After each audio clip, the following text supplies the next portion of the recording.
sana, sana. Sana. Sana. Sana. Sana. Sana.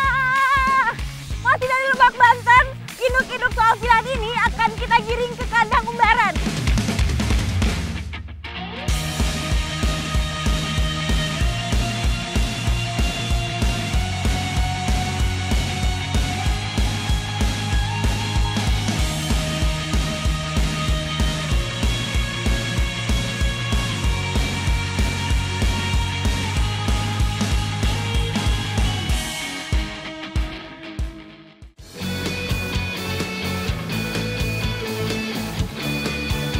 Jawa Tengah, salah satu provinsi di Indonesia yang memiliki bentang alam mempesona dan daya tarik untuk menguji adrenalin.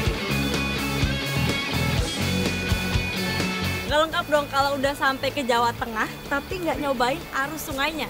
Nah sekarang aku udah sama komunitas Ngayak Yokarto dan kita udah ada di Desa Blondo mau cobain aliran sungai di sini. Tapi yang berbeda, kita bakal mencoba menggunakan kayak ini. Ini aku pertama kali nih nyoba kayak di sungai. Kalau biasanya di laut, kayaknya nggak sederas ini nih. Makanya gimana nih?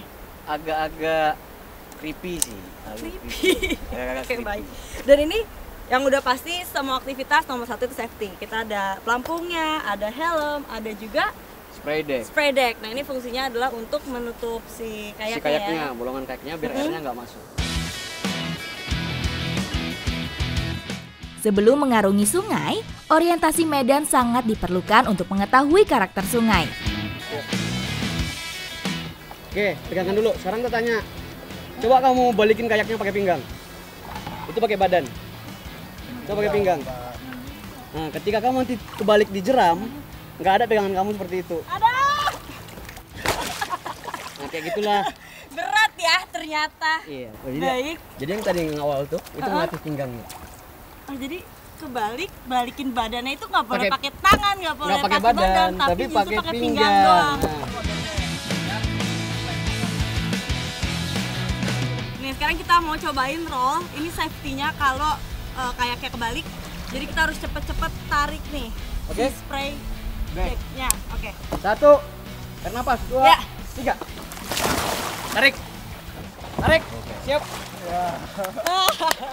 Batuin nggak boleh. Saya Ini nggak ada batu. Sini, Jadi sini. balik aman aja. Tapi posisinya kita balikin air, jadi air bakal masuk.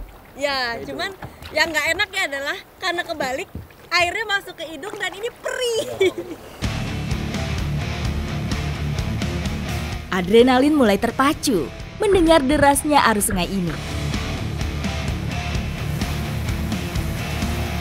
Sungai Elo memiliki bentukan jeram yang bervariasi, menjadikan tempat ini cocok untuk berkayak.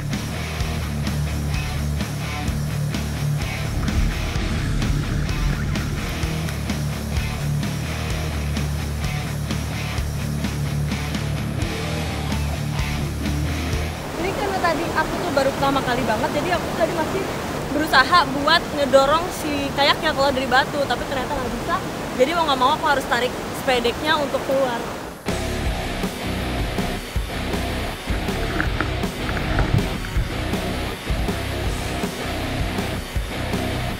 Tadi setelah ditarik, ini proses teknisnya Mas Manto harus bawa kayak aku balik ke pinggir.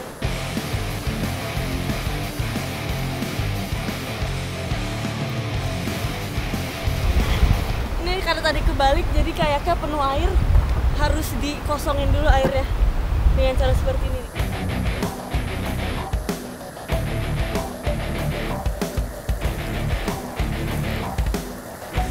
Kita aku udah kembali lagi dan aku tetap mau cobain obstacle lainnya dan semoga di obstacle berikutnya lebih lancar daripada yang barusan.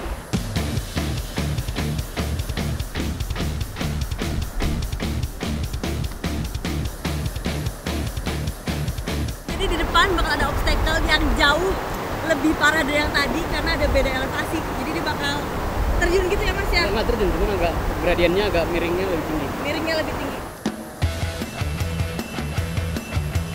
Butuh konsentrasi tinggi dalam olahraga satu ini.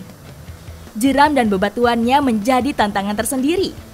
Guncangan di atas kayak semakin memacu adrenalin ke batas tertinggi.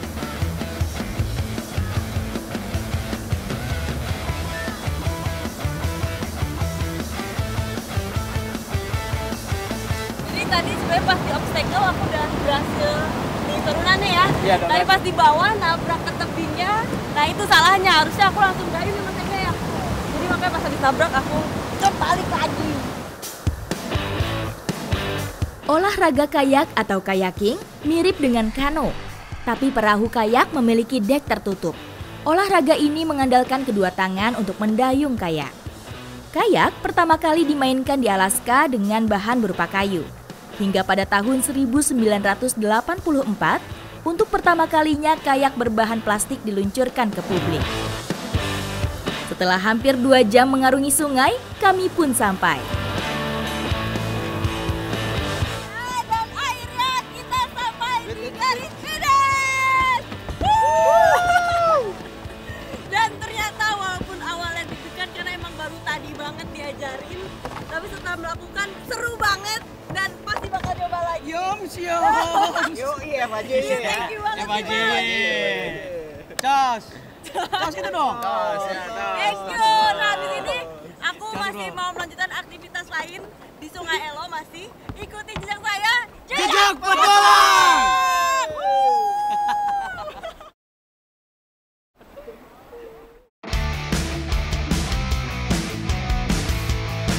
Petualangan pun berlanjut menelusuri kearifan masyarakat di Kepulauan Seribu. 1, 2, 3.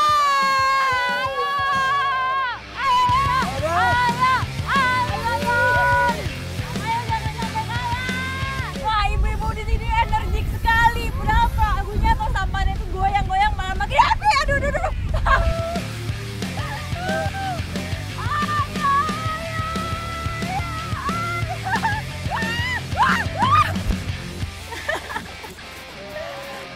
Saking semangatnya saya sampai jatuh. Tapi untung dangkal nih, karena emang lokasi dangkal seperti inilah lokasi yang tepat untuk mencari kerang yang mau kita cari. Kerang merupakan hewan akuatik. Mereka menetap di dasar air, membenam di dalam pasir, lumpur, maupun menempel pada batu karang. Kerang termasuk kelompok moluska yang hidup pada semua tipe perairan. Terdapat lebih dari 1.000 jenis yang hidup di perairan Indonesia. Ini dia nih yang kita cari-cari, namanya kerang kampak. Dan ini emang pantas aja namanya kampak ya Bu? Iya. Bentuknya ini mirip sekali dengan mata kampak. Kerang kampak dapat mencapai ukuran yang lumayan besar. Warna cangkang pada bagian luar yaitu coklat hingga kehitaman dan mengkilap. Dapat juga. Ini emang kelihatannya mudah, Iya. terlihat jelas, tapi pas nariknya itu butuh tenaga Tenaga, ekstra ya Bu. Iya.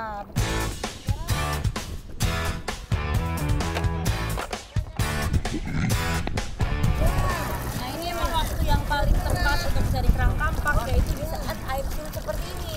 Jadi kita mudah nih untuk ngambilnya, karena kita harus mencongkel-congkel di pasir. Kalau airnya tinggi, kita bakal susah banget nih untuk ngambil si kerang kampak.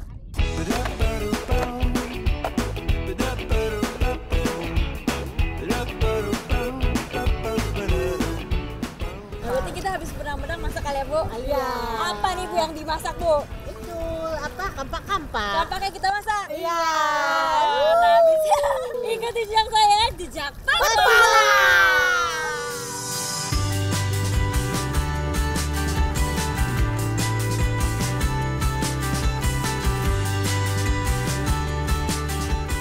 Yang namanya seafood pasti nggak akan salah nih kalau dimasak saus tiram. Seperti kerang-kerang kampak ini akan kita masak menjadi kerang kampak saus tiram dan bumbunya yang pastinya sederhana. Ini adalah bumbu ala pesisir. Ikuti jejak saya, jejak petualang. Kerang ini merupakan jenis kerang yang memiliki daging cukup tebal. Kerang ini juga memiliki kandungan vitamin yang berguna bagi tubuh manusia. Umumnya, masyarakat sini mengolah kerang menjadi menu tradisional. Salah satunya tentu saja dengan dioseng. Sebelum ditumis, kerang-kerang ini harus direbus dulu nih, supaya jadi empuk, cita rasanya keluar, dan juga hilang bau amisnya. Setelah matang seperti ini langsung kita tiriskan dan habis ini langsung aja kita tumis. Gak lupa kita tambahkan serai supaya bau amisnya hilang dan makanan menjadi lebih harum. Nah, begitu bumbunya harum, sudah matang seperti ini, langsung aja kita masukkan kerang-kerangnya. Tidak perlu waktu lama hingga kerang matang dengan sempurna.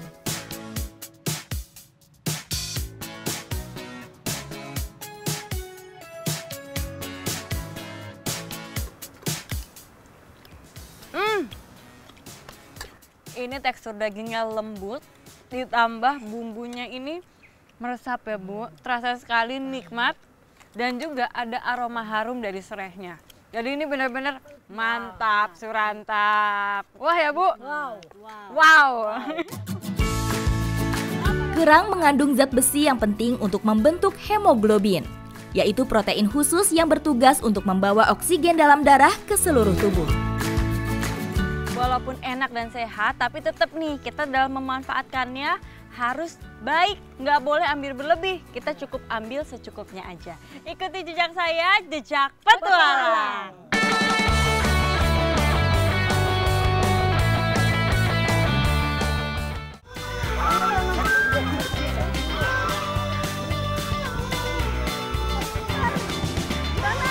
Dari Kepulauan Seribu, petualangan bergeser ke Kabupaten Lebak, Banten.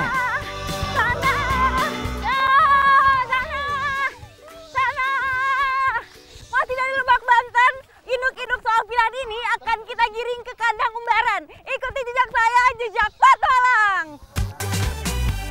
Selain bertani dan berkebun, masyarakat desa Sindang Ratu juga beternak.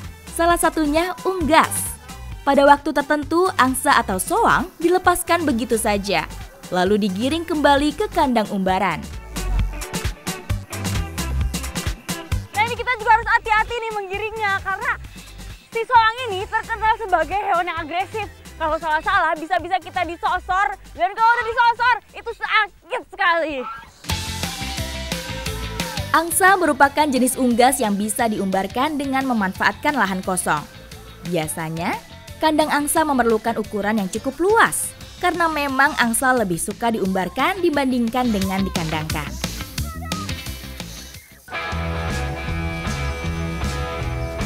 Bukan cuma manusia aja, tapi ternyata soang-soang ini kalau sampai ada yang sakit juga dibikinin jamu.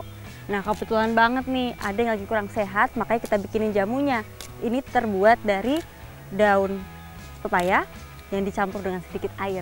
Tinggal ditumbuk aja ya Pak.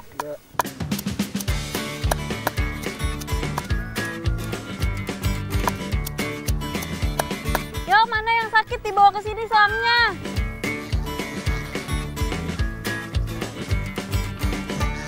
Mana nih? Nih Pak, yang sakitnya Pak. Pegang, dipegang.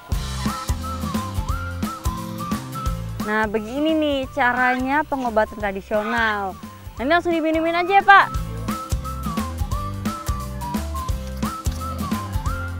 Nah, air peresan daun pepaya ini dipercaya bisa menyembuhkan berbagai penyakit bagi angsa.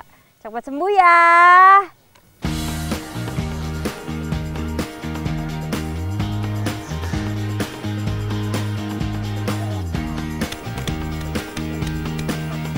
Kenapa Pak?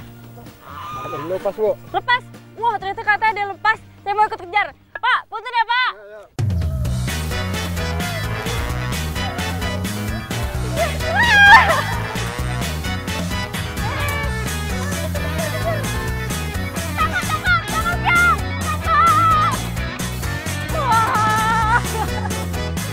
Banyak susah, ternyata satu juga tetap susah. Tapi katanya nih soang di sini dagingnya lebih enak dari soang biasanya. Ini emang mau dipotong. Yang mau dipotong? Ya. Pas banget, saya bisa cobain. Ikuti jejak saya, jejak petualang. Ayo, ayo, Jang!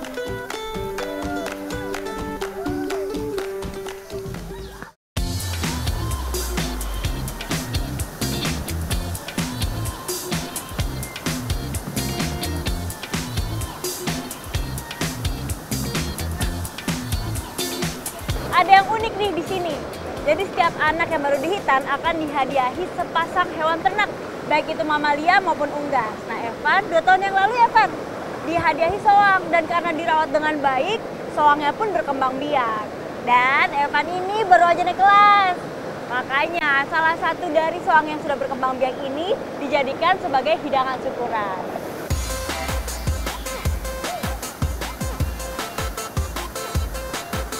Cara untuk memanggannya juga nggak biasa nih. Kalau biasanya menggunakan tangan atau menggunakan listrik, di sini menggunakan kincir dengan tenaga air karena emang halusnya deras. Daging angsa merupakan salah satu sumber protein tinggi dan rendah lemak. Selain itu, dagingnya mengandung zat besi dan beberapa jenis vitamin B. Jadi tidak heran jika angsa menjadi salah satu makanan yang paling digemari di sini. Pak, kayaknya udah bisa dioles bumbu nih, Pak. Ya, betul. Ibu minta olesan bumbunya, Bu. Nah, ini begitu udah setengah matang, bisa langsung kita oleskan bumbu supaya makin mantap. Bumbu yang digunakan ini adalah bumbu-bumbu sederhana. Pasti ada deh di dapur. Soangnya sudah mantap, ditambah bumbu semakin mantap surantap. Tidak butuh waktu lama, panggang angsa siap untuk dihidangkan. Udah matang ini? Udah matang ternyata, pantas aja nih, aromanya sedap banget. Langsung aja kita makan. Ikuti jejak saya, jejak petualang.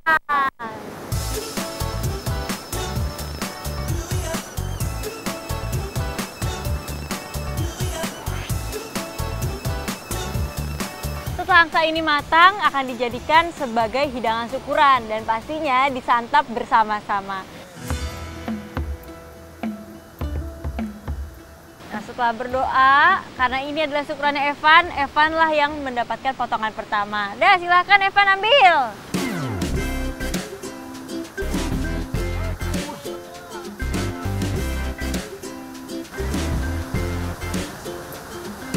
Ini emang angsa-angsa di sini rasanya lebih enak dari angsa biasanya. Dagingnya ini gurih dan juga teksturnya lembut. Walaupun acaranya sederhana, namun suasana keakraban kekeluargaannya begitu terasa. Menjadi penambah semangat perjalanan petualangan kali ini. Ikuti jejak saya, jejak petualang.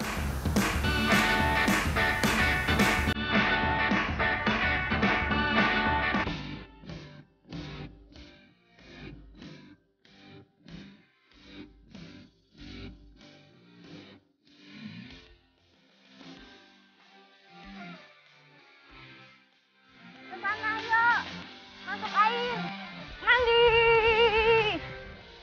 mandi, mandi.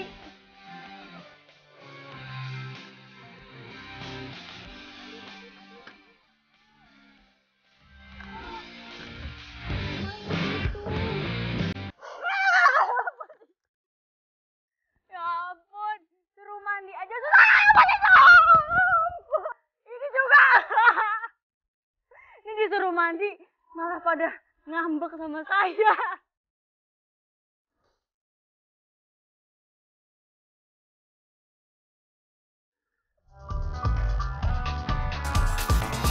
Petualangan berlanjut di Desa Pegongsoran, Kecamatan Pemalang yang masih terdapat peternakan kerbau tradisional. Ada puluhan kerbau di sini.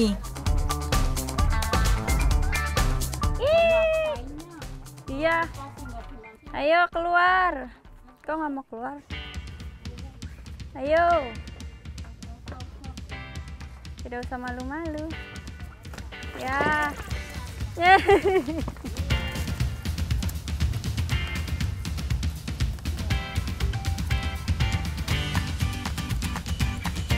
Bu, tunggu Bu.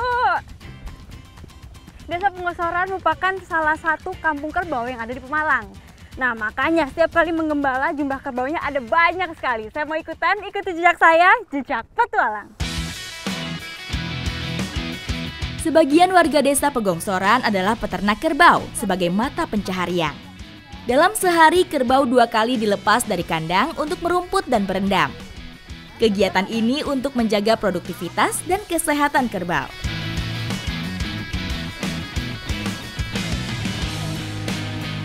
Kita giring ya, Bu. Ayo, Bu. 1, 2, 3. Mandi. Mandi, mandi.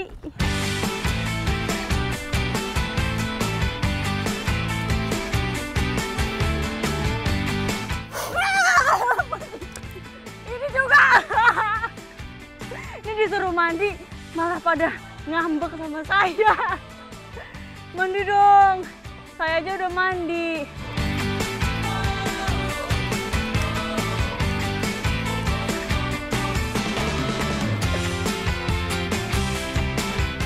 Gitu dong. Ternyata susah ya nyuruh kebo-kebo ini mandi. Sama seperti kalian atau tidak? Nah ini biasanya kalau udah pada masuk air gini tinggal ditunggu sampai sore ya Bu? Nah ini sambil nunggu ibu udah nyiapin bahan masakan. Penasaran apa yang mau kita masak? Ikuti jejak saya, Jejak Petualang.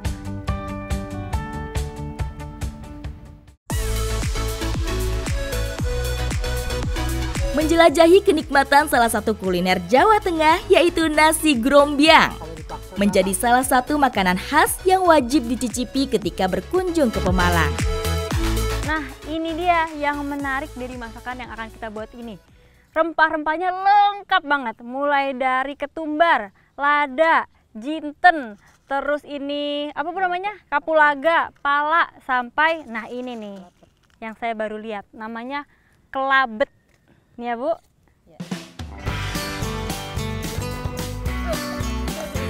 Daging kerbau dikenal sangat gurih bila dimasak benar dan akan menghasilkan daging yang empuk.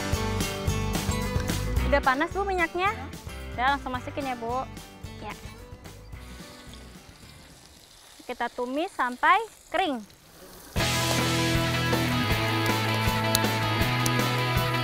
Ini begitu bumbunya harum, langsung kita masukkan penyedap lainnya, yaitu ada salam, ada kayu manis, ada lengkuas, dan juga ada serai. Ini supaya masakannya semakin harum. Kapan makanan khas Pemalang ini muncul tidak diketahui dengan pasti. Menurut penuturan warga asli di Pemalang, nasi ini sudah ada dari tahun 1960-an. Dari awal kemunculannya, nasi ini langsung menjadi primadona dan menjadi makanan khas warga Pemalang.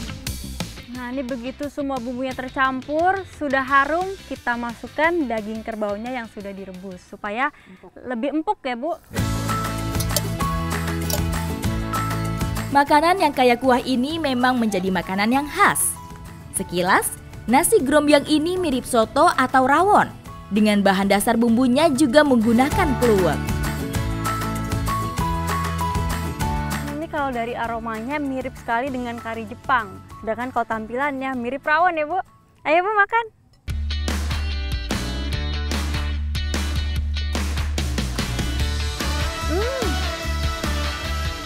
Enak sekali. Ini benar-benar seperti kari Jepang yang dicampur dengan rawon. Jadi benar-benar gurih. Dan kalau dari teksturnya ini lebih berserat dari daging sapi.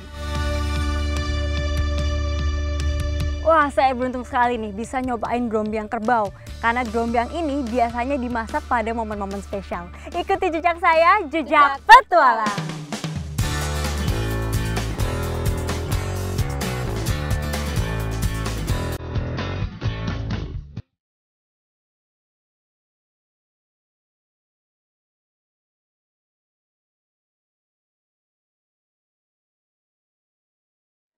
Wah, ini benar-benar pengalaman yang luar biasa sekali bisa berenang sedekat ini dengan hiu paus.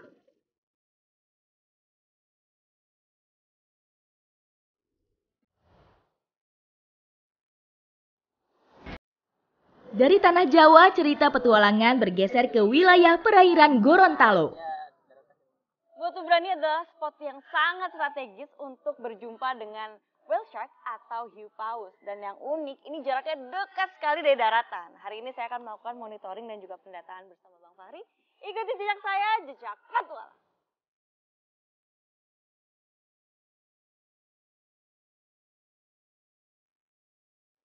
Ini kita udah sampai di spotnya. Cepet banget sampainya karena emang deket dan semoga aja hiu pausnya cepat muncul. Karena saya udah nggak sabar banget. Itu! Ah! Itu! Tidak setiap tahun, makhluk raksasa ini mengunjungi pesisir Gorontalo. Hanya musim-musim tertentu saja mereka bermain di sini. Dan beruntungnya, Saya datang di waktu yang sangat tepat sekali. 2 ekor hiu paus langsung menyambut kedatangan saya. Sungguh luar biasa.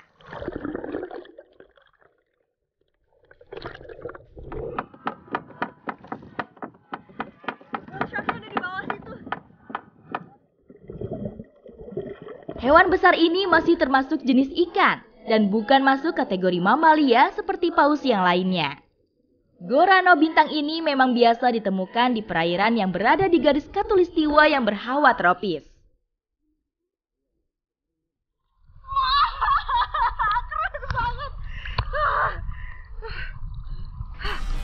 Dan cara untuk memanggil whale shark ini cukup unik dan mudah. Kita cukup mengetuk-ngetuk aja pada perahu dan mereka akan mendekat.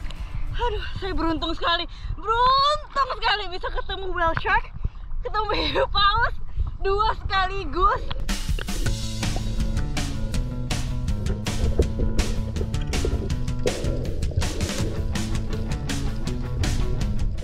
Nah, sekarang lagi dilakukan foto identification, yaitu foto bagian kanan dan bagian kiri tubuh dari whale shark atau hiu paus untuk nanti diidentifikasi apakah ini individu baru ataupun individu yang sudah pernah terdata sebelumnya.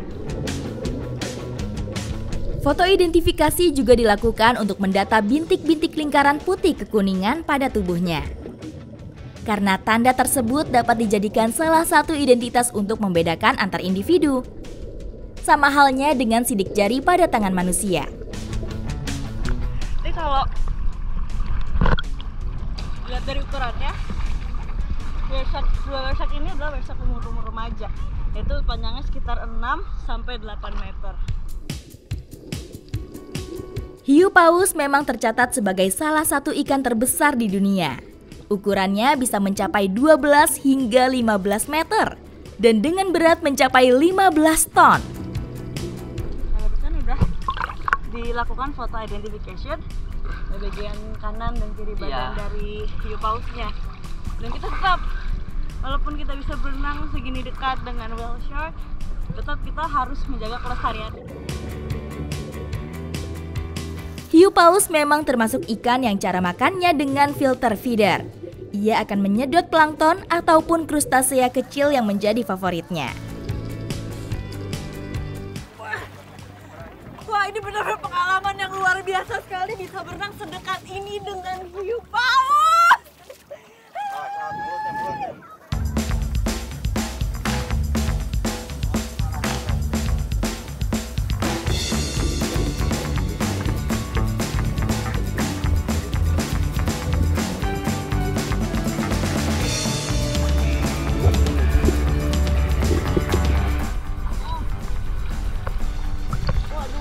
Keren banget, asli keren banget. Semoga bisa berenang sedekat itu sama whale shark sama hiu paus, ya ampun. Tapi tetap, walaupun kita punya kesempatan untuk berenang sedekat itu dengan hiu paus, kita nggak boleh menyentuhnya. Kalau yang naik perahu tidak boleh bawa makanan-makanan yang dibungkus plastik. Dan juga kita juga nggak boleh ngasih makan, karena itu bisa merubah sifat aslinya dia. Dan juga karena whale shark ini makan dengan cara memfilter, kalau ada plastik yang jatuh ke air itu bahaya banget, bisa masuk langsung ke mulutnya dan bahkan menyebabkan kematian. Jadi tetap jaga lingkungan dan hewan-hewan laut kita. Ikuti jejak saya, jejak petualang.